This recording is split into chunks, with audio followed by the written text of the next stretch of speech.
Alors, le burn-out, c'est vraiment la perte de sens au travail liée au désalignement, liée à un conflit de valeurs, c'est-à-dire à une inadéquation entre ce que l'on attend de son travail et la réalité de celui-ci. Le burn-out, il est différent du burn-out, que vous connaissez certainement. Le burn-out, c'est la conséquence d'une surcharge de travail et de stress prolongé dans le temps. Il est aussi différent du bore-out, qui concerne l'ennui au travail, soit que l'on soit mis de côté, placardisé, soit qu'on soit sur des tâches à très faible valeur ajoutée. Le burn-out chimiquement pur, c'est véritablement la baisse de motivation, le désengagement lié à la perte de sens au travail, encore une fois à ce décalage entre la raison pour laquelle on s'est engagé dans une mission, dans un métier, dans un rôle, et la réalité de celui-ci. Les facteurs à l'origine du burn-out sont nombreux.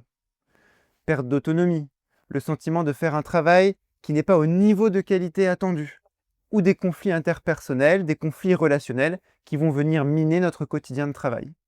Ces facteurs à l'origine du burn-out, on en compte une vingtaine au sein de l'ensemble des facteurs de perte de sens ou de sens au travail que l'on a identifiés avec les équipes de Meaning at Work. Aujourd'hui, le burn-out, il touche un nombre très important de collaborateurs, de salariés, de travailleurs dans des domaines extrêmement variés.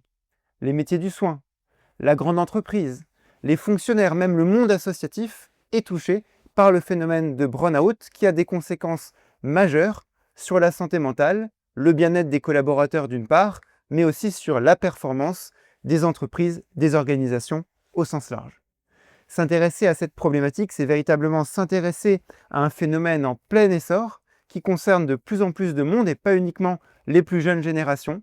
Ça concerne aussi les seniors, ça concerne en fait tous les collaborateurs. C'est la raison pour laquelle il faut le comprendre, il faut s'en saisir.